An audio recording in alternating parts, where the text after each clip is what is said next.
Hello friends.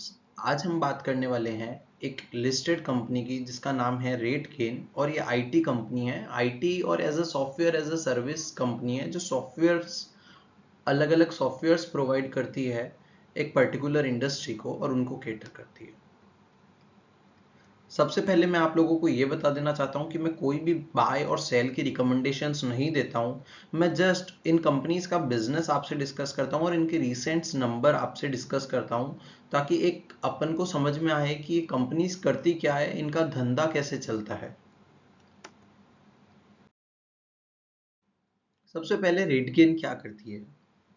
रेटगेन software as a service company है जैसा मैंने आपको बताया, और ये ट्रेवल और हॉस्पिटलिटी इंडस्ट्री को केटर करती है, जैसे कि होटल्स वगैरह को ये केटर करती है।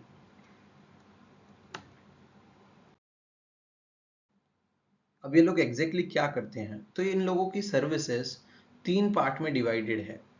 एक है मार्टेक, एक है data as a service DaaS and एक है डिस्ट्रीब्यूशन।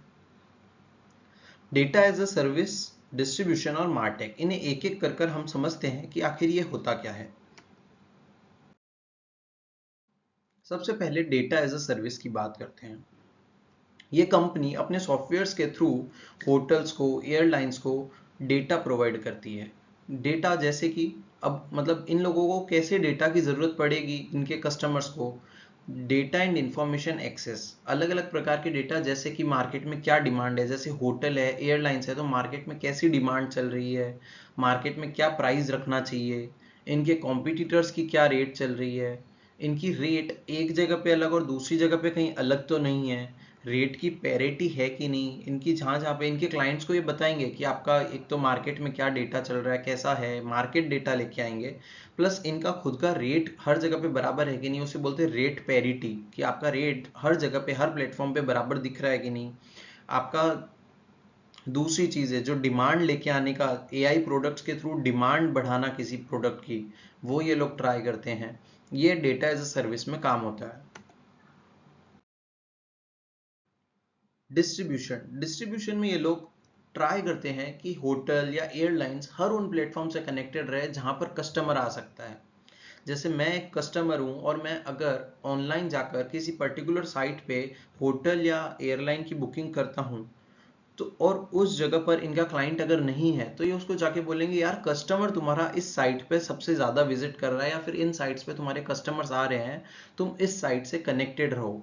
तो इसे बोलते हैं डिस्ट्रीब्यूशन, की जहां जहां पर इनके कस्टमर्स आ सकते हैं वहां वहां उन साइट से कनेक्टिविटी, होटल्स की या फिर एयरलाइंस की कनेक्टिविटी करवाना डिमांड पार्टनर्स के साथ। आगे डिमांड पार्टनर्स समझेंगे, वो होता है डिस्ट्रीब्यूशन का काम। इसके अलावा डिस्ट्रीब्यूशन का एक इंपॉर्टेंट काम है इन्वेंट्री मैनेजमेंट।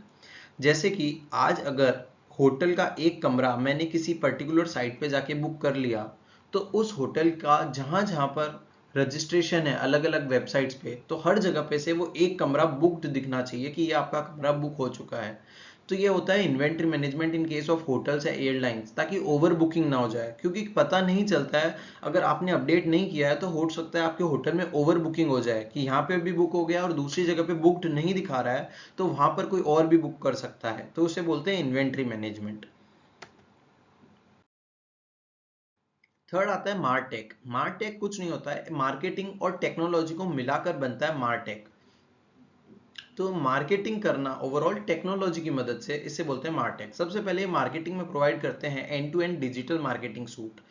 उसमें क्या होता है, ये जहां जहां पर परफॉर्मेंस बढ़ा सकते हैं, लाइक डिजिटल मार्केटिंग परफॉर्मेंस करेंगे for the hotels, for the airlines, उनको पूरा प्रॉपर, जहाँ पे फेसबुक पे एड्स, जहाँ पे इनके ऑडियंस है वहां पर एड चला जाए, वो ये ट्राई करेंगे।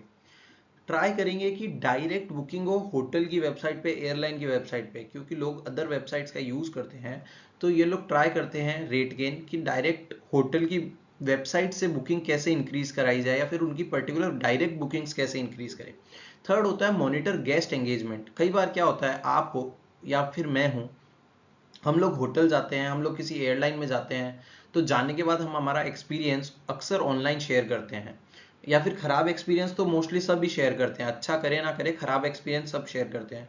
तो हम हमारा जब एक्सपीरियंस शेयर करते हैं तो उसको ये मॉनिटर करते हैं कि कहीं पर भी इस होटल की या एयरलाइन की कुछ बात हो रही है तो उसमें इंप्रूवमेंट का क्या स्कोप है, एंड उसको मैनेज करना, ये इनका काम है।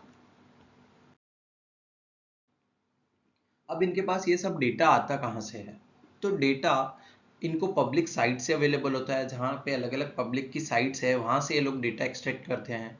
कई इनके सब्सक्राइबर्स है रेट गेन की सर्विसेज के, तो जो जो इनके सब्सक्राइबर्स है कि रेट गेन को कि आप हमें डेटा दीजिए, तो रेट गेन उन्हें बोलता है हम आपको डेटा देंगे पर पहले आप अपना डेटा हमें दीजिए। तो रेट गेन उन लोगों से भी अपना डेटा लेके और आगे फॉरवर्ड करता है। थर्ड है थर्ड पार्टी एग्रीगेटर्स, ये दूसरों से डेटा खरीदता भी है। थर्ड पार्टी एग्रीगेटर जो ऐसे डेटा कलेक्ट करते हैं और फिर बाद में बेचते हैं। नेक्स्ट आता है ये सर्व किन लोगों को करता है। तो अब तक अपन देख रहे थे होटल, तो आप ध्यान से देखिए ये होटल चेन्स को देता है, अदर ट्रेवलिंग एजेंसी यानी कि ओटीएस को देता है, कार रेंटल्स को अपनी सर्विसेज देता है, एयरलाइंस को देता है, बड़े बड़े क्रूज को देता है। इसके आगे ये डिमांड पार्टनर्स क्या होता है? हम डिमांड पार्टनर्स की जो बात कर रहे थे, डिमांड पार्टनर्स होता है कि जो आपके लिए कस्टमर्स लेके आएंगे। आपके लिए बोले तो इनके क्लाइंट्स के लिए। डायरेक्ट होटल्स सीधे कस्टमर्स नहीं ला पाते हैं, पर डिमांड पार्टनर्स जैसे कि अदर ट्रेवल एजेंसीज वो आपके लिए लेके आएंगे कस्टमर्स। और वैसे होते हैं सप्लाई पार्टनर्स। सप्लाई पार्टनर्स क्या होते हैं? होटल्स और एयरलाइन सप्लाई पार्टनर्स है। क्यों? क्योंकि वो सप्लाई कर रहे हैं किस चीज की? वो अपनी इन्वेंट्री सेल कर रहे हैं, यानी कि होटल्स अपने रूम्स दे रहा है, एयरलाइंस अपने सीट्स दे रही है, ट्रेवल करवा रही है। वैसे ही डिमांड पार्टनर्स डिमांड क्रिएट करेंगे और सप्लाई पार्टनर्स उसको सप्लाई फुलफिल करेंगे। अब देखिए ये एक चार्ट है जहाँ पे बताया है कि डास यानी कि डेटा एज अ सर्विस, इसमें ये इनका कौन सा ऐप वर्क करता है और उसमें रेवेन्यू मॉडल क्या है, डिस्ट्रीब्यूशन में क्या है और मार्टेक में क्या है और उसका मिक्स क्या है। तो ध्यान से देखेंगे तो सबसे ज़्यादा इन्होंने मार्केटिंग एंड टेक्नोलॉजी यानी कि मार्टेक में 45% ऑफ देयर रेवेन्यू किया इन FY24 और 32% of their whole revenue comes from data as a service. Distribution से 22% आ रहा है। इसके अलावा सब्सक्रिप्शन और हाइब्रिड मॉडल रेवेन्यू मॉडल पे चल रहा है data as a service, and martech चल रहा है सब्सक्रिप्शन एंड ट्रांजेक्शन मॉडल पे, एंड सेम उसी तरीके से चल रहा है डिस्ट्रीब्यूशन भी। सब्सक्रिप्शन मॉडल होता है कि इन लोगों को सब्सक्राइब करके रखा है और इनको सब्सक्रिप्शन फीस मिल रही है from there client. Transaction model होता है कि वन टाइम कुछ ट्रांजेक्शन किया एंड उसका पैसा मिल रहा है। हाइब्रिड मॉडल क्या होता है कि थोड़ा सा जो सर्विसेज है वो सब्सक्राइब वाला है कि आपको सब्सक्राइब तो करना ही पड़ेगा, थोड़ा सा पेमेंट करना है, वो सब्सक्रिप्शन है। फिर उसके अंदर आपको कुछ ट्रांजेक्शन करना है नहीं करना है, मींस आगे का पे पर यूज कि कुछ ये पर्टिकुलर यूजेज आपको लेना है उसका आप अलग से पे कर दीजिए। तो सब्सक्रिप्शन प्लस ट्रांजेक्शन दोनों का मिक्सअप है, इसलिए उसे हाइब्रिड मॉडल कहते हैं।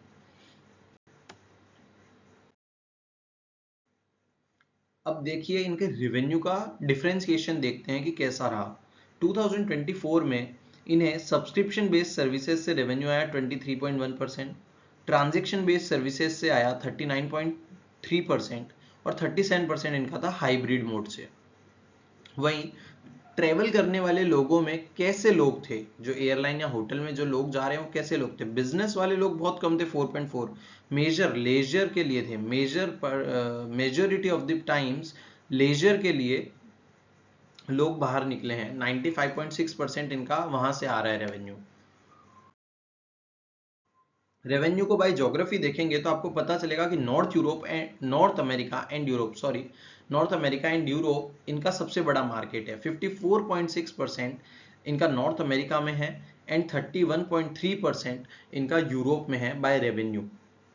एंड बाद में आता है Asia Pacific and others. And revenue by customers, top 10 customer से इनको 28% रेवेन्यू जनरेट हो रहा है एंड अदर्स से 71%, जो कि पहले थोड़ा ज़्यादा था टॉप 10 से, अब कम हुआ है और ये एक अच्छा फैक्टर है। टॉप 10 कस्टमर्स पे आपकी डिपेंडेबिलिटी जितनी कम होगी उतना बेटर है। ये इनका इनकम स्टेटमेंट है जहां पर रेवेन्यू है 957 करोड़ का, जो 565 करोड़ था इसके पहले वाले साल 2023 में, और लास्ट इनको नेट प्रॉफिट हुआ है 145 करोड़ का 2024 में, जो पहले 68 करोड़ था। अब ध्यान से देखिए इनके दो मेजर खर्चे हैं यहाँ पर, एम्प्लॉय बेनिफिट एक्सपेंसेस, क्योंकि इनके लगभग 2024 में 700 to 750 एम्प्लॉयज है, तो उनके खर्चे हैं एक मेजर खर्चों में। और दूसरा मेजर खर्चा है इनका अदर एक्सपेंसेस, जहाँ पर इनका काफ़ी हद तक यानी कि 80% आप बोल सकते हैं, रेवेन्यू का 80% इनका employ expenses and other expenses में चला जाता है। अब उनमें मेजर एक्सपेंसेस क्या है? उसमें मेजर एक्सपेंसेस है अदर एक्सपेंसेस के अंदर होस्टिंग एंड प्रॉक्सी चार्जेस, जो क्लाउड एंड डिजिटल इंफ्रास्ट्रक्चर से रिलेटेड होते हैं। उसके अलावा advertising and sales promotion expenses, जो ये करते हैं खुद के लिए भी एंड अदर्स के लिए भी जो ये कर रहे हैं। डिमांड पार्टनर फीस, जो डिमांड पार्टनर्स थे जो डिमांड क्रिएट कर रहे हैं इनके सप्लाई करने वालों के लिए, लाइक होटल और एयरलाइंस के लिए, तो उन्हें रेटगेन को कुछ कमीशन या फीस देना पड़ता है क्योंकि उसने डिमांड जनरेट करके दी है फॉर दैट पर्टिकुलर होटल या एयरलाइन, तो वो डिमांड पार्टनर फीस इन्हें देनी पड़ती है, वो एक बड़ा कंपोनेंट है। And external services includes consulting, outsourcing, कुछ काम आपने बाहर दे दिया वो होता है। ये मेजर अदर एक्सपेंसेस है। परफॉर्मेंस रेशियोज की बात करें तो ऑपरेटिंग प्रॉफिट मार्जिन इनका बेटर हुआ है, ओवरऑल काफी रेशियोज सारे अच्छे हुए हैं एंड कंपनी ग्रोथ कर रही है। ये डेटा है कि इनका रेवेन्यू किस हिसाब से ग्रो हुआ है। ओवरऑल FY24 में 69% से इनका ऑपरेटिंग रेवेन्यू बढ़ा है। EBITDA इनका 124% से ग्रो हुआ है एंड प्रॉफिट आफ्टर टैक्स 113% से 113% से ग्रो हुआ है। अब एक आता है client count and LTV to CAC। LTV to CAC क्या होता है? LTV होता है lifetime value of a customer, कि कस्टमर की लाइफ टाइम वैल्यू एस्टिमेट की जाती है कि पूरी जिंदगी भर में हमें कितनी कमाई करके देगा। एंड CAC होता है cost acquired acquisition for customer, customer acquisition cost, sorry customer acquisition cost. तो LTV टू CAC आपको ये बताता है कि कस्टमर के ऊपर जो आपने 1 रुपया खर्च किया उस पर आपने कितना कमाया। प्रति 1 रुपये के खर्चे पर, कस्टमर को अक्वायर करने के प्रति 1 रुपये खर्चे पर आपने कितना कमाया। तो जो लास्ट ईयर यानी कि 2023 में 21.3 था वो 2024 में 14.1 हुआ है। पर इसका आगे एक क्लैरिफिकेशन दिया है कंपनी ने कि 21 इज एन एबनॉर्मल नंबर जो हमें कोई बड़ी डील की वजह से मिला होगा जहां पर हमारा मार्जिन हाई था। 14.1 या 16 इज अ नॉर्मल, जहां पर ये जिस रेंज में कंपनी एक्सपेक्ट करती है कि रहे, इसे बोलते हैं life time value of a customer. और 3279 is the number of customers they have right now. Gross revenue retention आपको बताता है कि आपने अपना लास्ट टाइम जो रेवेन्यू किया था उसमें से कितना रेवेन्यू वापस रिटेन किया यानी कि रिपीट किया है, वो है 90% ग्रॉस रिटेंशन।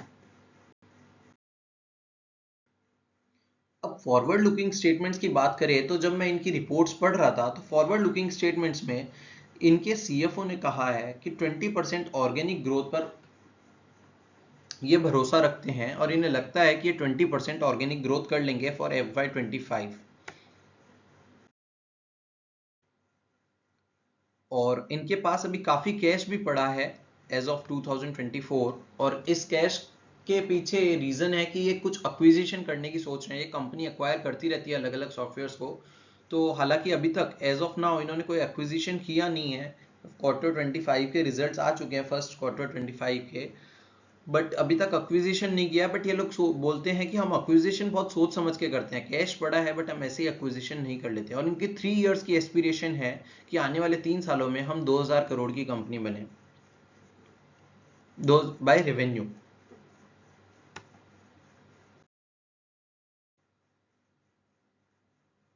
ये LTV टू CAC का जो क्लैरिफिकेशन जो भी मैं आपको बता रहा था ये वो है। एंड इनका हाई मार्जिन बिजनेस है data as a service and दूसरा है मार्टेक जो हम बात कर रहे थे, sorry data as a service and distribution इनका हाई मार्जिन बिजनेस है जहां पर इनको मार्जिन ज्यादा मिलते हैं, मार्टेक नहीं है। Thank you. ये था एक fundamental and numerical analysis of this rate gain company. ये कोई सजेशन नहीं है कि आप परचेज या सेल करें, बट आप बिजनेस को अंडरस्टैंड करें, ये मेरा मोटिव था। थैंक्स। नेक्स्ट कंपनी हम जल्दी से मिलते हैं।